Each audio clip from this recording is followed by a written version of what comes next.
क्या हुआ भाई? अरे क्या हुआ? कोई मदद चाहिए क्या? यार मेरी गाड़ी खराब हो गई है और मुझे ये बॉक्स कहीं पहुंचाना है। हाँ वो तो ठीक है, पर है क्या इसमें? इसमें एक बहुत ही अनमोल चीज है और वक्त पे कहीं पहुंचानी पड़ेगी। मेहरबानी होगी यार तुम्हारी। हाँ हाँ चलो बॉक्स रखो। थोड़ा हाथ लगवाओ। हाँ हाँ।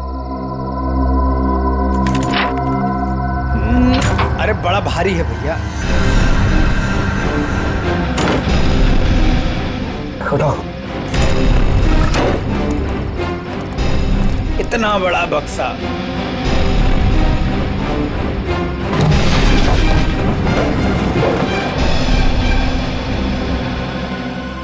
ये एड्रेस है, इस बक्से को इस जगह छोड़ देना। क्या मतलब है? आप नहीं आ रहे हो? एक मिनट, ये कुछ पैसे रखो, इसे सही जगह पहुंचाओ। बक्सा उतारिए। हाँ? मैंने कहा ना बक्सा उतारिए। अरे मुझे नहीं करनी आपकी मदद। अरे बेवकूफ समझा आपने? हाँ, बक्से में क्या है क्या नहीं है। तुम ये सब रखो यार, लेकिन टाइम पे बक्सा जिस एड्रेस पे बोला है वहां पहुंचा देना। हाँ देखिए मेरी एक शर्त है, बक्सा खोल के देखूंगा मैं। अरे क्या है क्या नहीं है इसमें। सुन मेरी बात सुन, मेरी नौकरी चली जाएगी, इसे मैं नहीं खोल सकता। बस पास में ही तो जाना है, प्लीज लेके जाओ ना यार। ठीक है भाई, भरोसा करता हूँ मैं। इंसान इंसान के ही काम आता है।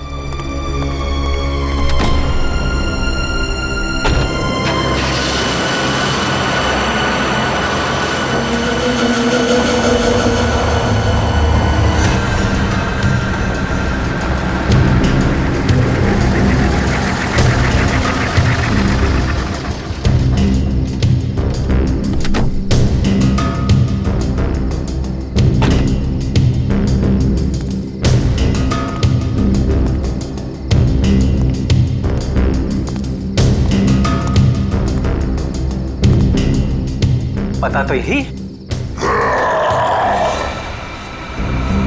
कैसी चीख! अपने को क्या बक्सा यहीं उतार के चलता।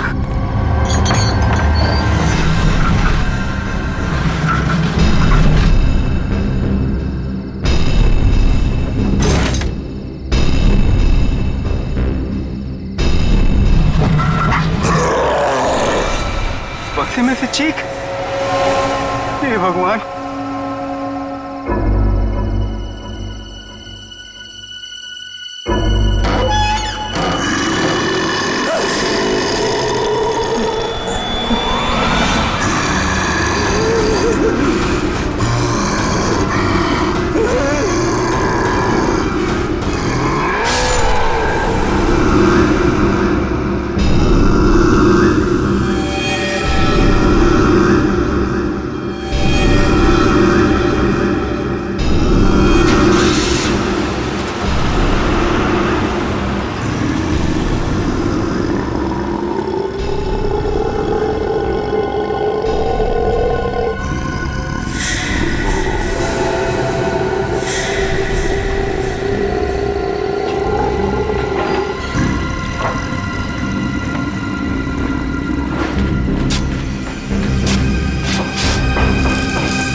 जरा जल्दी जल्दी हाथ पैर चलाओ तुम लोग, सब लोग।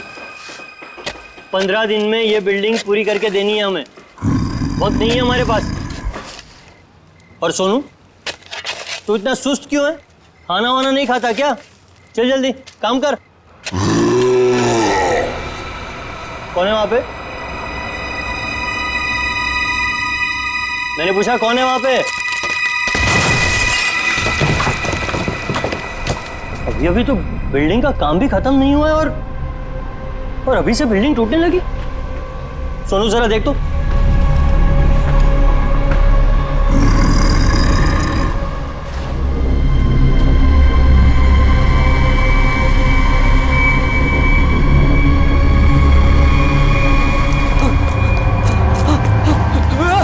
भागो, सब भागो ऐसे। सोनू, वरना सब मारे जाओगे। सोनू हुआ क्या? सब अरे हुआ क्या? किस चीज की आवाज थी? और ये चेहरे पर निशान कैसा है? पट्टियों वाला मुर्दा। मुर्दा? मुर्दा उर्दा कुछ नहीं होता है, ये जरूर कोई चोर और घुसाया होगा। एक काम करो, सब लोग मेरे साथ चलो, चलिए मेरे साथ।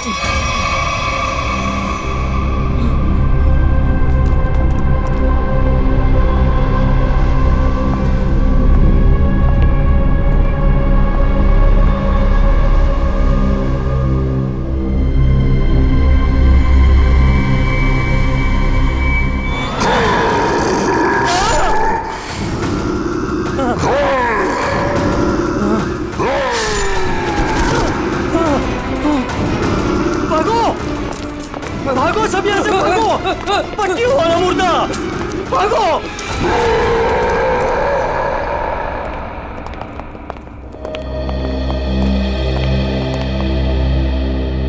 सर, मैंने और मजदूरों ने मिलकर एक फैसला किया है। कैसा फैसला? कि हम आपकी बिल्डिंग में अब काम नहीं करेंगे। तुम क्या बकवास कर रहे हो तुम? सर, लगता है आपकी नजर कमजोर हो चुकी है, इसलिए मेरे चेहरे पर ये निशान आप देख नहीं पा रहे। ये हाँ, शराब पी के झगड़ा किया होगा। सर, ये उस आत्मा की देन है जो आपकी बिल्डिंग में है। आत्मा? क्या बकवास कर रहे हो तुम? हाँ? मैं जानता था कि आप मेरी बातों पर विश्वास नहीं करेंगे, इसलिए मैं साथ में सोनू को भी लाया हूं। सोनू,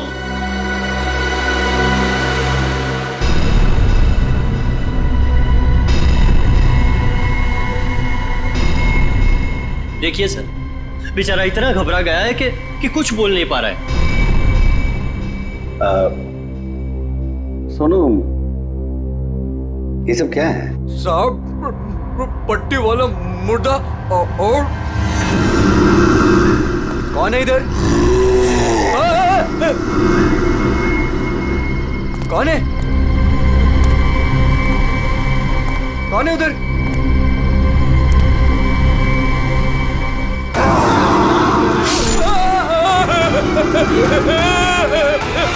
मुझे लगता है कि तुम सब लोग काम कम और नशा ज्यादा करते हो, तभी ऐसी बहकी बहकी बातें कर रहे हो। सर, अगर हमारी बातों पर यकीन ना हो तो कोई दूसरे मजदूर रख के क्यों नहीं देख लेते? जब वो अपनी आप बीती सुनाएंगे तब तो आपको विश्वास हो जाएगा ना। बिल्कुल रख लूंगा। इस शहर में मजदूरों की कोई कमी नहीं है। इस शहर में काम की भी कोई कमी नहीं है।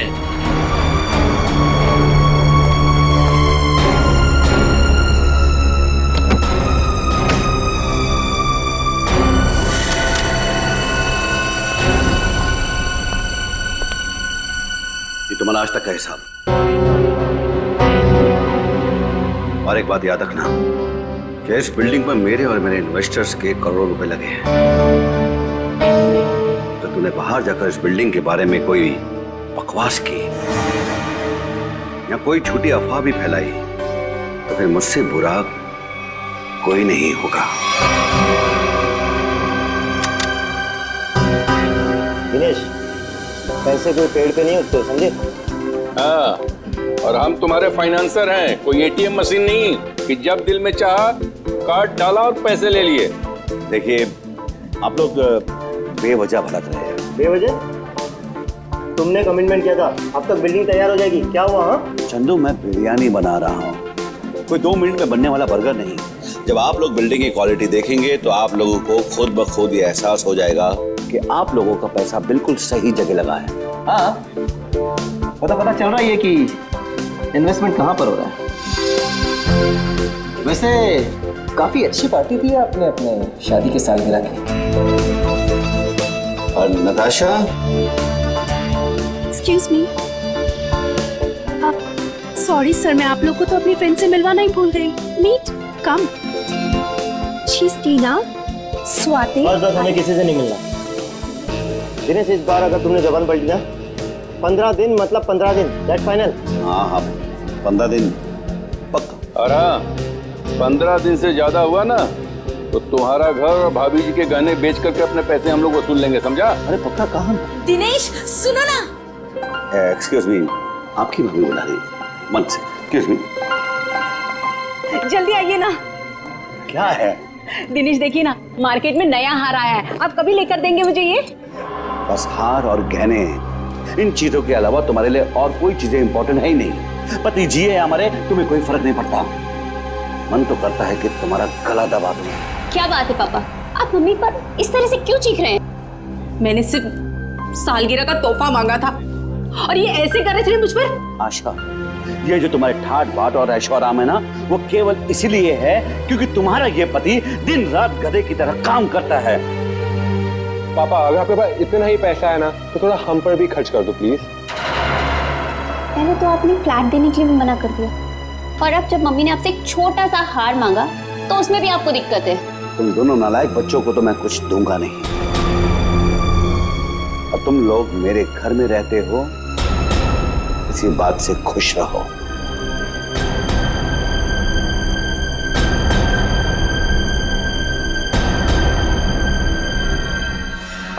नहीं चाहिए मुझे नकली जेवर। जिंदगी भर मुझे नकली जेवर ही दिए हैं। एक छोटा सा हीरे का हार ही तो मांगा था मैंने।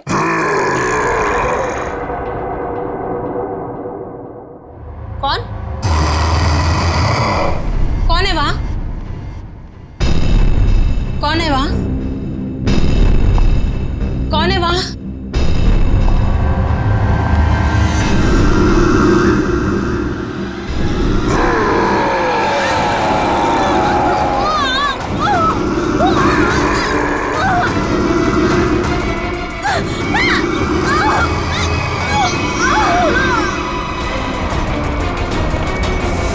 आशा, आशा, आशा, क्या मम्मी? आशा, एक सांस। क्या हुआ मम्मी? क्या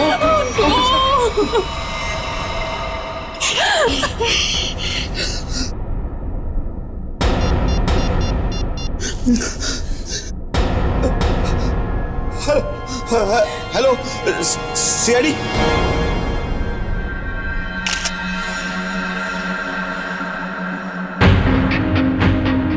निशान देखा गले में? हाँ सर, लगता है काफी जोर से गला दबाया खूनी ने। ये जो नेकलेस है ना, इससे पकड़ के घसीटा है, तभी निशान इतने गहरे हैं। शायद बिग पाइप के टूट जाने से मौत हो गई उनकी।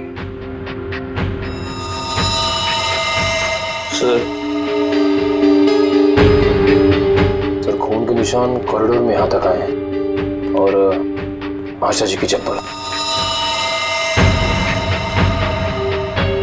अपने आप को बचाने में बहुत स्ट्रगल किया होगा इन्होंने, पर खूनी ज्यादा ताकतवर निकला। Excuse me, excuse me. एक सेकंड।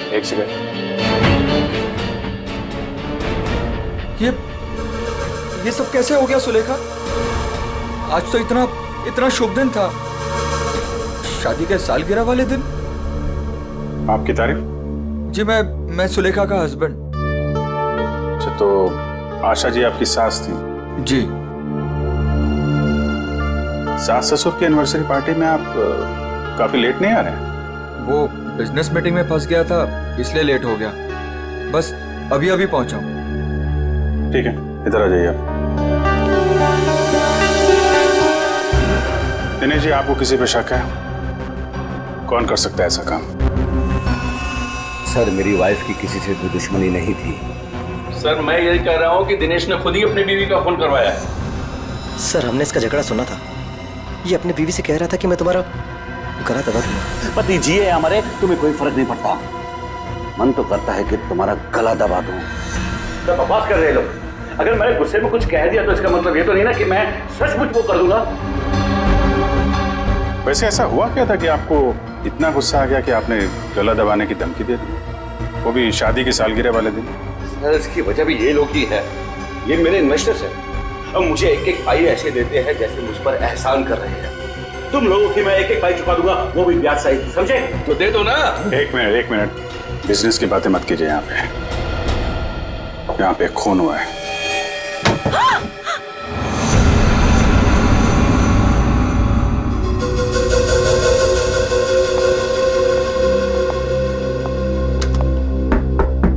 कौन है अंदर? दरवाजा खोलो।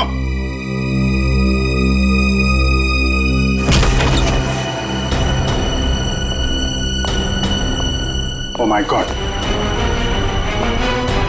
कौन है ये? सुनिए। छोटो, कौन हो तुम हैं? और यहाँ क्यों चुप के बैठी हो? मुर्दा पट्टियों वाला मार डालेगा। सर डरी हुई है, ऊपर से जख्मी भी। देखो, आप बिल्कुल घबराइए मत। हम लोग सीआईडी से हैं।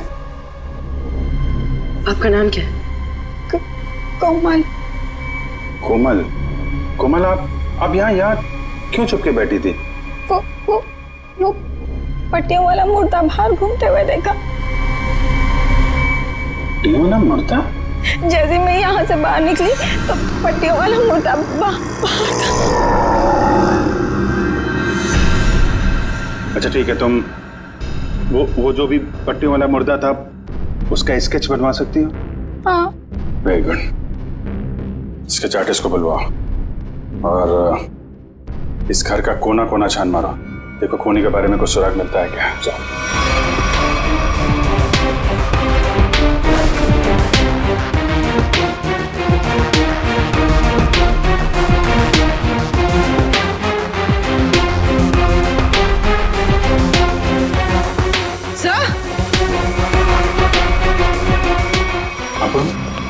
सर ये पट्टी मिली है क्या यहाँ पर? कोमल ने देखा पट्टी वाला मुर्दा और यहाँ पे पट्टी का टुकड़ा मिला। सर स्केच तैयार है। तो ये है वो पट्टी वाला मुर्दा। इस मुर्दे का और इस पट्टी का क्या राज है, जल्द से जल्द पता लगाना होगा। गले का हार बेचारी का फांसी का फंदा बन गया। जैसे ही खूनी ने हार खींचा, बेचारी कुछ नहीं कर पाई। सर वो आदमी गले का हार छीनने के लिए आया था, ऐसा लगता नहीं। वही तो सचिन, वही तो राज है।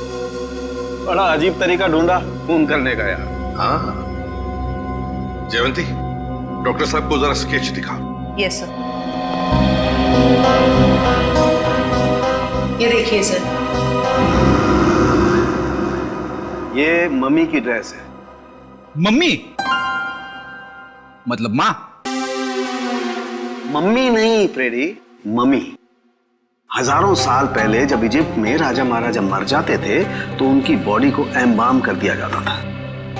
अलग अलग तरीके की सीक्रेट्स, दवाइयां, मरहम, बाम वगैरह लगा दिया जाता था उनकी बॉडी पर और बाद में इन पट्टियों से उसे ढक दिया जाता था। इससे मम्मी सड़ती नहीं थी। मर गए मतलब हजारों साल पुरानी लाश यहाँ पे आ गई और एक के बाद एक खून कर रही है। तो शायद अगला खून तुम्हारा होगा। मेरा हो गया, अब चुपचाप खड़े रहो। और एक बात ध्यान में रखो, मम्मी कभी सड़ती नहीं है और ना मम्मी कभी जिंदा होती है। अच्छा सर, ये जो पट्टी का टुकड़ा हमारे हाथ लगा है, कहीं ऐसा तो नहीं कि ये खूनी के साथ हाथापाई के दौरान आशा जी के हाथ आ गया? नहीं, ऐसे नहीं हुआ। तारिका जी, आप ठीक है वहां पे? नहीं। फिर एक सीआईडी ऑफिसर बोल रहा है कि इनके हाथों में पट्टी आई थी, मतलब आई थी। सीआईडी ऑफिसर आसमान से उतरता है क्या? उससे गलती नहीं हो सकती। ये पट्टी का टुकड़ा जो आप लोग लेकर के आए हैं, ये हाथापाई में नहीं फटा है। अगर हाथापाई में फटता तो सीधा नहीं फटता, टेढ़ा मेढ़ा फटता, समझे? और ये टुकड़ा कोई मामूली टुकड़ा नहीं है। 1500 साल पुराना है ये टुकड़ा। 1500 साल? 1500 साल? 1500 साल? जी, किसी ने मम्मी की पट्टियां खरीद ली हैं। कहां से सालूम के साहब? ये इजिप्ट से? अरे यार, लोग पुरानी मम्मियां खोद खोद के निकाल रहे हैं और चोरी छिपे बाजार में बेच रहे हैं। ऐसी एक मम्मी शायद इंडिया में आ गई। बाप रे, लेकिन सर ये खूनी मम्मी बना क्यों होगा? हल्ला मचाने के लिए सचिन, हल्ला मचाने के लिए। ये खूनी चाहता है कि लोग उसे देखें और जोर जोर से चिल्लाए, मम्मी आ गई, मम्मी आ गई। ये खून उस खूनी मम्मी ने ही किया है और वो पट्टी का टुकड़ा जानबूझकर छोड़ गया है हमारे लिए सबूत।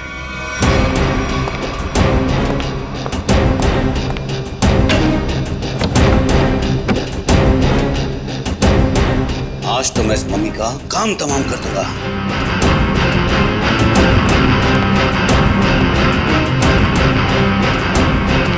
सर, ये सोनू है, दिनेश की बिल्डिंग में काम करता है। अच्छा, सोनू साहब कोई पैसा वैसा नहीं था दिनेश साहब के पास, कंगाल थे वो। एक मिनट, कंगाल थे वो, कोई पैसा वैसा नहीं था दिनेश साहब के पास, क्या मतलब क्या है? नहीं साहब, मतलब सर से लेकर पांव तक कर्जे में डूबे हुए थे और उस बिल्डिंग की वजह से। और जब से उस पट्टी वाले मुर्दे ने हम लोगों पे हमला किया है, उस बिल्डिंग का काम भी बंद पड़ा हुआ है। पट्टी वाले खूनी ने तुम पर हमला किया? तुम पर? सर कहीं ये वही तो नहीं जिसने आशा जी का भी खून किया? हो सकता है, बिल्कुल हो सकता है। वैसे वो पट्टी वाला खूनी दिखता कैसे है? सर पट्टियों में लिपटा हुआ, एकदम सड़ा सा मुंह, चेहरे पे खून लगा हुआ था जैसे उसको कोई चोट लगी हो। मतलब उसकी सर आवाज भी बहुत अजीब सी थी, उसकी सर आवाज भी।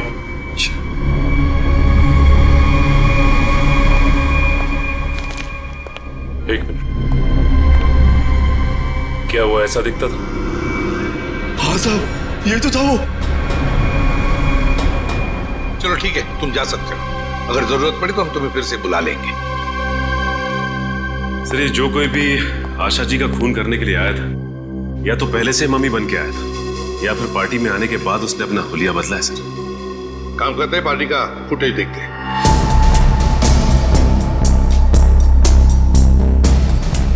एक मिनट पॉज करो। ये देखो, ये है ना महेश, आशा जी की बेटी सुलेखा का पति महेश।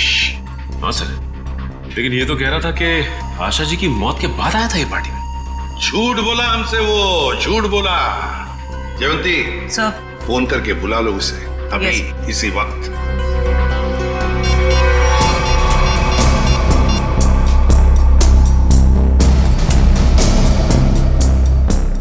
सर फोन नहीं उठा रहा है।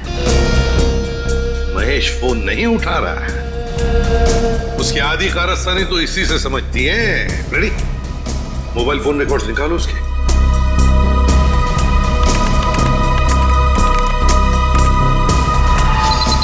सर, ये रहे महेश के फोन कॉल रिकॉर्ड्स। 40 बार फोन किया है एक ही नंबर पे, और ये नंबर तो उसके सासू माँ का है। सर, सासू माँ से इतना ज्यादा लगाव? इस महेश से मिलना पड़ेगा। महेश। एक्सक्यूज मी,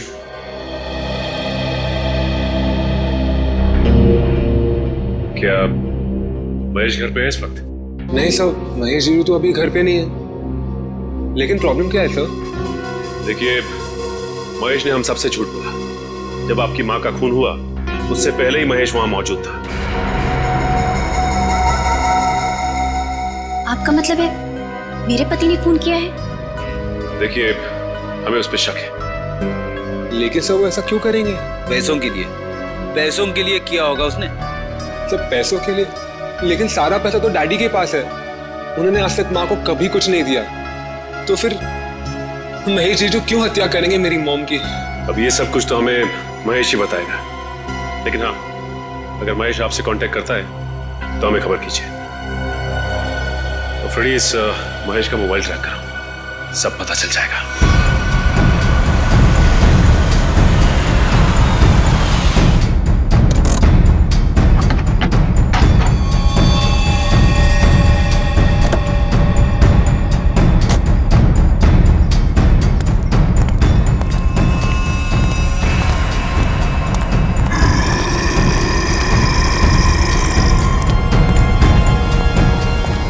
आज ये पट्टियों वाला मुर्दा मिल जाए बस।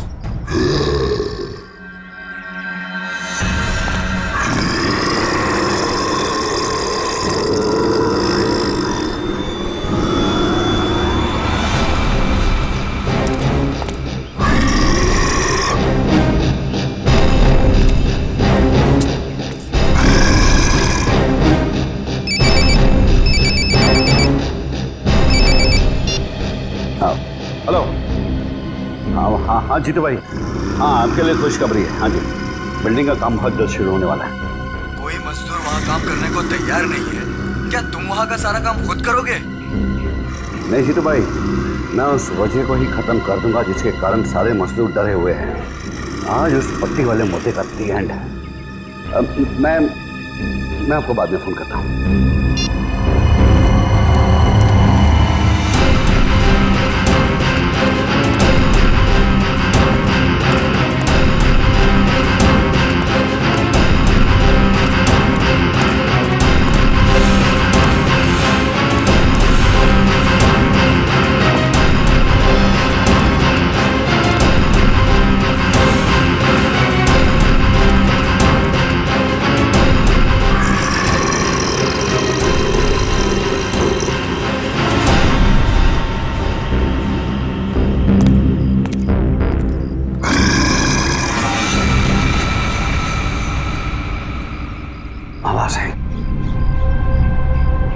यहीं से आवाज आई, पट्टियों वाले मुर्दे, आज तू बचेगा नहीं, आज तुझे छोड़ूंगा नहीं।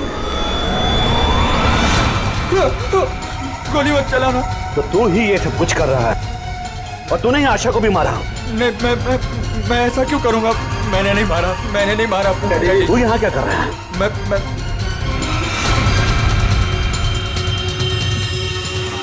डैडी, वो आपके पीछे है। ना महेश, मैं तेरी किसी भी चाल में आने वाला नहीं। मैं सच कह रहा हूँ, वो पट्टी वाला मुर्दा आपके पीछे ही है।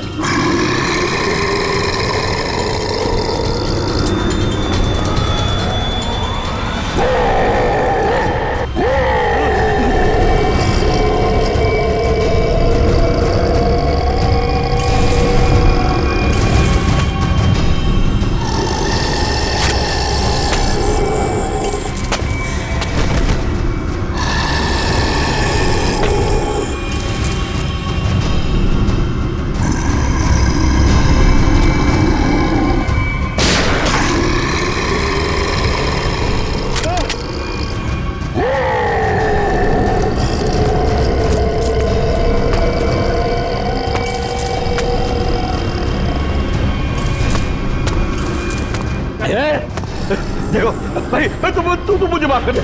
मुझे क्यों मेरे पीछे? मेरे पीछे कुछ भी नहीं है। देखो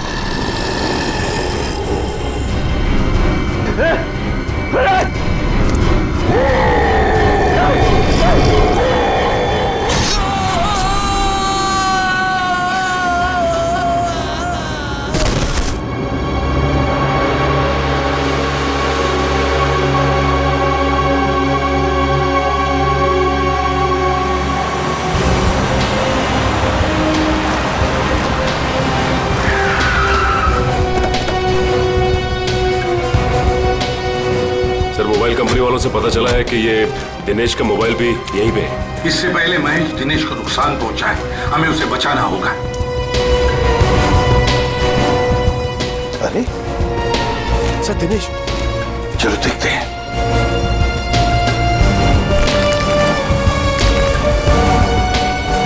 माय गॉड, वो तो जिंदा है। सच, जल्दी से एम्बुलेंस बुला, जल्दी। फ्रेडी, जयवंती, देखो आसपास। Yes sir.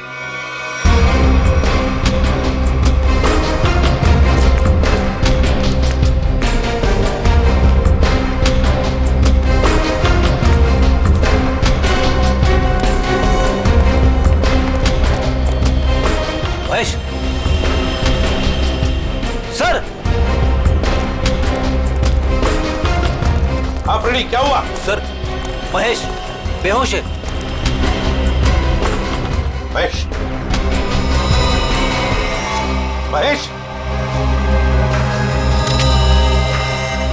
सर। हाँ, ये गन पड़ी हुई थी आप। सर, हम तो सोच रहे थे कि इन सब के पीछे ये महेश है, लेकिन ये तो खुद ही बेहोश पड़ा है। हाँ, ये तो महेश के होश आने के बाद ही पता चलेगा कि ये सब किसका किया कराया है।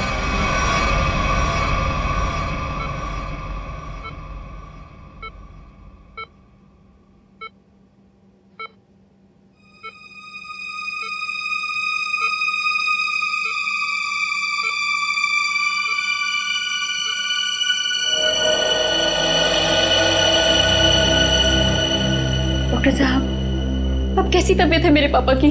फिलहाल इनकी तबीयत नाजुक है, अभी कुछ भी कहना मुश्किल है। 48 घंटे ऑब्जर्वेशन में रखेंगे, फिर देखते हैं क्या करना है। Okay, excuse me. सोच भी नहीं सकती कि मेरा पति तब घिनौना मुजरिम निकलेगा। पहले तुमने मेरी माँ को मार दिया और अब मेरे पापा पे तुमने हमला किया। ये तुम क्या कह रहे हो सुलेखा? तो मैंने ऐसा कुछ भी नहीं किया है, मैं निर्दोष हूँ, बेकसूर हूँ। हर मुजरिम यही कहता है कि उसने कुछ नहीं किया, वो निरपराध है। लेकिन सारे सबूत उसी आदमी की तरफ उंगली उठाकर कह रहे हैं कि ये इस आदमी ने किया है, और वो आदमी है तुम। लेकिन सर, आपके पास ऐसा कौन सा सबूत है जो ये साबित करता है कि खून मैंने किया है। एक हो तो बताए। सबसे पहले तो तुमने हमसे झूठ बोला कि तुम पार्टी में देर से गए, लेकिन सीसीटीवी फुटेज साफ साफ दिखा रही है कि तुम पार्टी में पहले ही मौजूद थे, आशा जी की मौत से पहले। सबूत नंबर 2, 3 दिनों में 40 फोन किए तुमने आशा जी को, जबकि तुम उन्हीं के घर में रहते थे। इतने सारे फोन कॉल करने की वजह? और जिस वक्त क्राइम सीन पर दिनेश जी मिले, उस वक्त सिर्फ एक ही आदमी मौजूद था, वो तुम थे। मैं डर गया था सर, डर गया था। दरअसल बात यह है सर कि मैं नया बिजनेस चालू करना चाहता हूँ और जिसके लिए मुझे पैसों की जरूरत थी, और मैं चाहता था कि वो पैसे मुझे सासू माँ जी दे दे। बस सर इसीलिए मैं उन्हें बार बार कॉल कर रहा था, और कोई वजह नहीं है सर। तो इनके कहने का मतलब है कि ये पार्टी में पैसे मांगने के लिए गए थे आशा जी से, है ना? हाँ सर, उस दिन मैंने देखा कि ये लोग बिजनेस के लिए मुझे पैसा नहीं दे रहे और सासू माँ को लाखों करोड़ों के गहने दिए जा रहे हैं। और तुमने गुस्से में आकर मार डाला आशा जी को? नहीं, मैंने उन्हें नहीं मारा। मैंने कहा ना, मैं उनसे पार्टी में बात करने गया था, पर मेरे बात करने से पहले ही उनका मर्डर हो चुका था। नहीं महेश जी, कौन विश्वास करेगा तुम्हारी इन बातों पर? पहले तुमने आशा जी को मारा, फिर दिनेश जी के पीछे पड़े, और वो भी कहां पर? अंडर कंस्ट्रक्शन बिल्डिंग में। ये गलत इल्जाम है। मैं वहां पर उनसे भी बात करने गया था, मैंने नहीं मारा। ऑफिस में नहीं जा सकते थे, घर में नहीं जा सकते थे? उनसे बात करने में ऑफिस से गया था, पर जब मैं ऑफिस पहुंचा सर, तो वो निकल चुके थे अपनी साइट पे सर। इसीलिए मैं साइट पर चला गया, पर जब मैं साइट पर गया तो सर मैंने देखा कि एक पट्टी वाले मुर्गे ने उन्हें धक्का दे दिया वहां से सर। आशा जी और दिनेश जी पर उस मम्मी ने हमला किया? हाँ सर। काज, ये तो उस आदमी ने किया है जो दुनिया को दिखाना चाहता है कि ये किसी इजिप्शियन मम्मी ने खून किया है। पर वो हमारे परिवार के पीछे क्यों पड़ा है? डॉक्टर साहब कह रहे थे ना कि इस तरह की पुरानी और महंगी पट्टियां आसानी से नहीं मिलती। सचिन, सेंट्रल स्टेट लेबोरेटरी से पता लगाएंगे कि पट्टियां कहां से और कैसे मिली है। मैं ACID से आपसे मिलना चाहती हूँ। डॉक्टर चारू, आप ही? हाँ, मैंने ही आपको फोन किया था। डॉक्टर चारू, इस पट्टी को पहचानती हैं? ओह माय गॉड, ये पट्टी आपको कहाँ से मिली? ये पट्टी तो हमारी लैब से चुराई गई थी। इस सिलसिले में एक डॉक्टर को काम से भी निकाल दिया गया। आइए।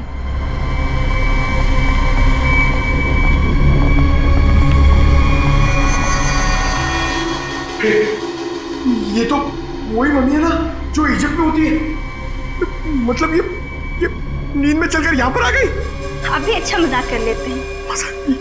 दरअसल हर साल इजिप्ट से इन मम्मीज को हमारे यहाँ रिसर्च के लिए भेजा जाता है, और सर ये मम्मीज 1500 साल पुरानी है। क्या सिर्फ इन्हीं मम्मीज की पट्टी गायब है? हाँ सर, कुल 5 मम्मीज की पट्टियाँ चोरी हुई थी, जिसमें से 2 पे मैं काम कर रही हूँ इन्हें गलने से बचाने के लिए। अच्छा, आप कह रही थी ना कि एक डॉक्टर को काम से निकाल दिया गया पट्टी चुराने के इल्जाम में। उसकी डिटेल मिल सकती है हमें? हाँ सर, देती हूँ।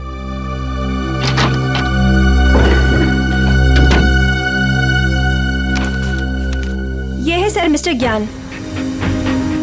इन्हें काम से निकाल दिया गया। इन्होंने पट्टियां चोरी की या नहीं ये तो मालूम नहीं, लेकिन इन मम्मीज की देखरेख यही करते थे।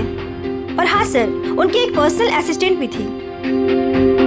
इनके असिस्टेंट का कोई फोटो, नंबर या एड्रेस है आपके पास? वो उनकी पर्सनल असिस्टेंट थी, इसलिए हमारे पास उनकी कोई डिटेल्स नहीं है। सर, 5 मम्मीज की पट्टियां गायब है और खूनी खुद मम्मी बनकर दिनेश के परिवार के पीछे पड़ा है। हाँ मम्मी, ये खूनी दिनेश के ऊपर दोबारा हमला करेगा। क्या हुआ डॉक्टर? आप पापा को इतनी अचानक से क्यों शिफ्ट कर रहे हैं? देखिए, इनकी हालत पहले से ज्यादा बिगड़ गई है। अगर इन्हें आरजे हॉस्पिटल में भर्ती नहीं कराया गया तो इनका बचना मुश्किल हो जाएगा।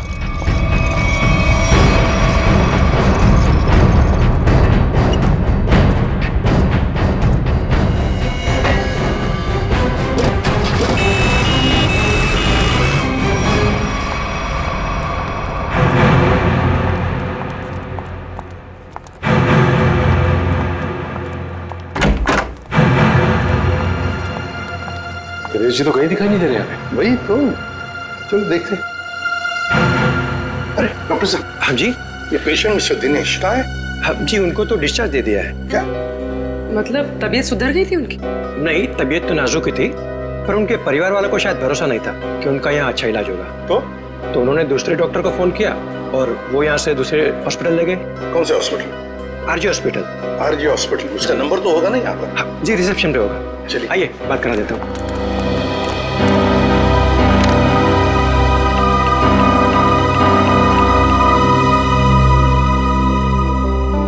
Hello, RG hospital. देखिए, मैं एसीपी प्रद्युमन बोल रहा हूँ, सीआईडी से। आपके हॉस्पिटल में अभी अभी एक पेशेंट एडमिट हुआ है। दिनेश नाम है उनका। नहीं हुआ है?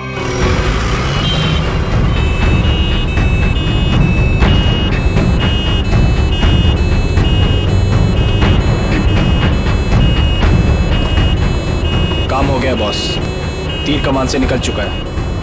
आप निशाना तैयार रखो।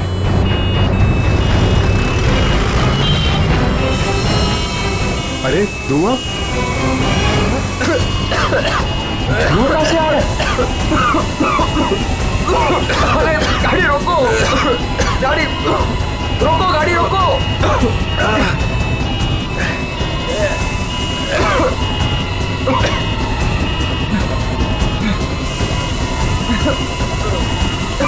धुआं बढ़ते ही जा रहा है ये।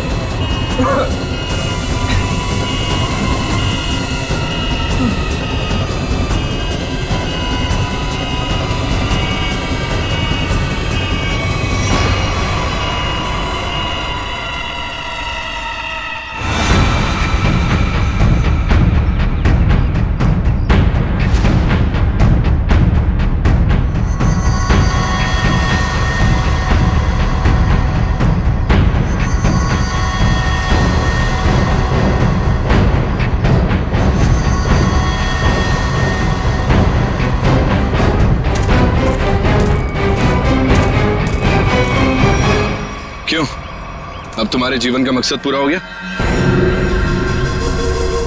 हाँ, पिछले 10 साल से मैं इसी दिन के तो सपने देखती आई हूँ। और देखो, आज मेरा सपना पूरा हो गया। नहीं नहीं, सीआईडी के रहते अपराधियों के सपने कभी पूरे नहीं होते। सीआईडी? क्यों डॉक्टर ज्ञान? पेशा डॉक्टर का और काम एक अपराधी का। देख क्या रहे हो? उड़ाओ सीआईडी वालों को।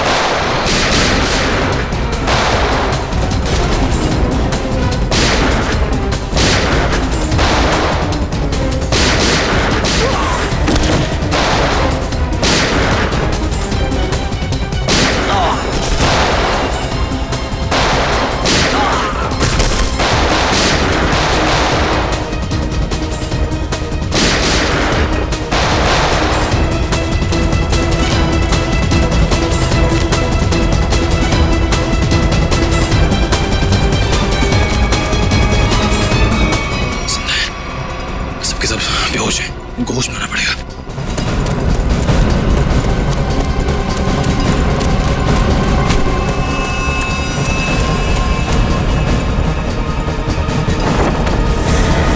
तुम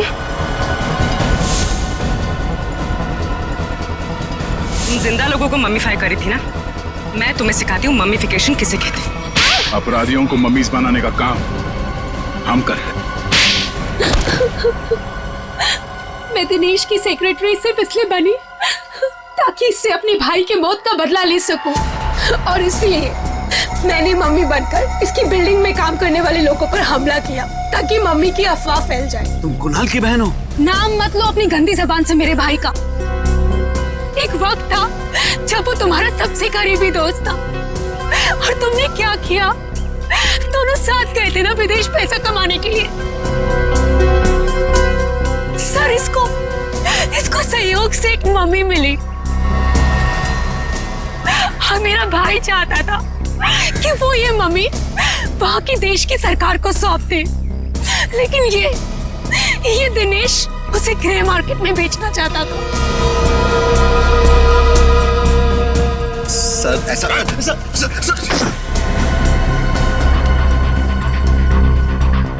कुणाल ने कहा कि वो पुलिस के पास जाएगा,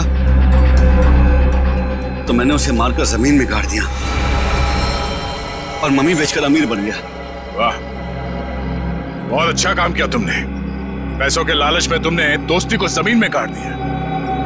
मुझसे गलती हो गई सर, मुझे माफ कर दीजिए आप। अब ये तो समझ में आ गया कि तुमने नताशा को नौकरी पे इसलिए रखा क्योंकि तुमने कुणाल की बहन को देखा नहीं था। अगर ये बात समझ में नहीं आई कि डॉक्टर ज्ञान इस सब में तुमने इसका साथ कैसे दिया? मैंने ये सब पैसे के लिए किया। पैसों के लिए अपराध के दलदल में कूद गए तुम। और नताशा, तुम्हें पता कैसे चला कि तुम्हारे भाई का खून इस दिनेश ने किया? जब कई दिनों तक भैया की विदेश से कोई खबर नहीं आई तो मैं उनका पता लेने के लिए इसके घर गई थी और वहां मैंने सुना कि अपनी बीवी को बता रहा था कि किस तरह इसने मेरे भाई का खून कर दिया और उसे जमीन में गाड़ दिया। आशा ये सब पहले से जानती थी और इसलिए मुझे उसको मारने का कोई पछतावा नहीं है। पछतावा होगा, तुम सबको बहुत पछतावा होगा जब कानून तुम्हें कड़ी से कड़ी सजा सुनाएगा, शायद फांसी। For more updates, subscribe to our channel, click the show links and enjoy watching the videos.